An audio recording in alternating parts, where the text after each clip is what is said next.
I'm a lifelong learner. I am. It's not a choice, really. I'd actually be happy for the lessons to be over, but there's always something for me to learn from. Here are some very random, very important lessons I've learned this week here in Quartzsite. Maximalist Minibus with Mary and Captain and you. Get on the bus! You would imagine that I would be attending a lot of the RTR events since I'm here and the RTR is here. Well, no, I haven't been.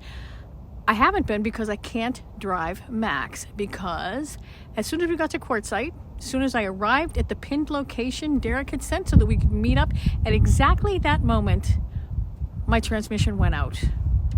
Yeah, you saw my awesome rebuild. The interior of Max is perfect, and I was thinking I could get back to life as I know it after this, but no, the universe has other plans. There are lessons to be learned, and I need a transmission. Now, Tracy G, thank you Tracy, has taught me to add "but luckily" to the end of any sentence like that one. So I need a transmission, but luckily I found a mobile mechanic here in Quartzsite who's gonna find one for me and install it.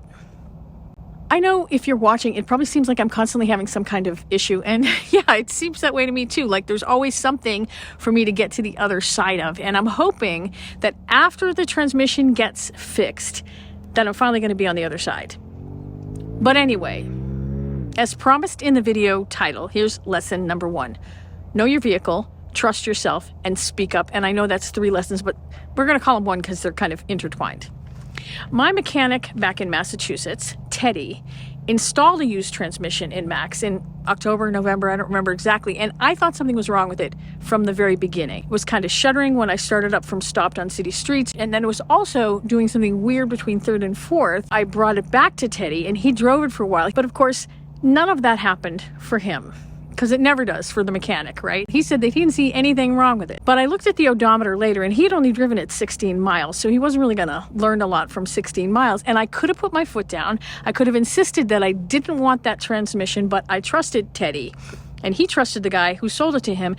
And I really wanted to get out of the Northeast before the snow hit. So now I've driven it a couple, maybe 3,000 miles now, and I have had issues with it all along, all across the country, but I just kept going, and then I arrived at that pinned spot, and all of a sudden, all the transmission fluid came pouring out of this little valve under the bus, all of it. The transmission had overheated. But luckily, Teddy and his buddy, who he got the transmission from, are going to cover the cost, because Teddy is a very good guy. It could have gone a whole other way, and honestly, life would have been a lot easier if I didn't need a transmission right now. But again, luckily, lesson learned. Lesson 2, don't park in the low spot. Okay, I did tell you these were random. I love dogs. A lot of us here love dogs, but, you know, your dog's inevitably going to poop and pee. So we went to orientation at the RTR, and besides talking about dogs and dog poops, Bob Wells also said, if you're not in the high spot in the area you're camped in, you might want to reposition yourself because flash floods are a real thing, okay? Later, when we settled into our spot out in the desert, it's a beautiful spot right next to a pretty big wash, I can't say that Bob's words were exactly ringing in my ears. I didn't even think about it. I just thought, oh, what a pretty spot this is, you know? And then it rained like crazy out of the blue in the middle of the night, and after the rain I could hear this rushing sound, you know, like a river, and I went outside and there was a river where there used to be a sandy wash. Seriously, I couldn't really get a good shot of it because it was so dark, but it's like rapids and everything. You can hear it. It's nice to park near the pretty trees, but the pretty trees are generally near the wash. But luckily, I was parked on the edge of the wash, not in the wash, so I was okay. In the morning, the water was gone, but if I'd actually been in the wash, that would not have been fun. Lesson 3, leave a light on. We went to see Nomadland at the Quartzsite Town Park, which they were showing it as part of the RTR on this giant blow-up screen, and they started around sunset, which put us driving back to the campsite after dark.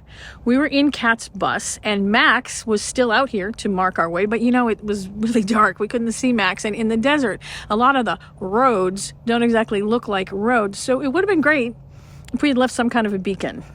Like, I have this Christmas tree star, and when we were in Ehrenberg, we'd put it up on a pole if we knew somebody was going to be getting in late, and that would have really helped here. But luckily, we called David and he put his headlights on for us so we could see where he was. We knew where we were in relation to him, so we found our way home. A light to guide you will definitely not hurt. And also have some road markers that are not other vehicles to go by. Don't just say, for example, oh, turn left at the red Sprinter because the red Sprinter might move.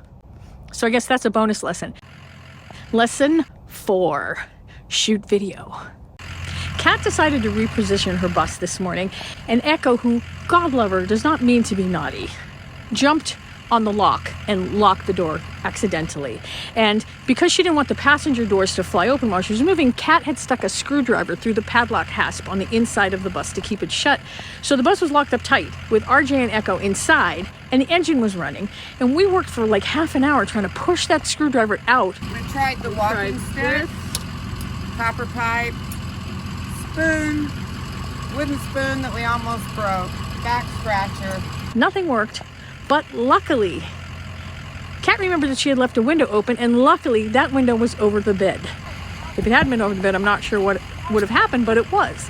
Now you might think lesson 4 is don't let your dog lock you out of your bus, but this was kind of a freak accident, you know? Yeah, Kat will keep the driver's side window down in the future to avoid similar situations, but the real lesson here is if you're feeling angry and upset about some crazy thing that happened, like you got locked out of a running bus by a dog, whip out your phone or someone else's if yours is locked inside the bus and shoot some video of it because it's going to make a great YouTube upload.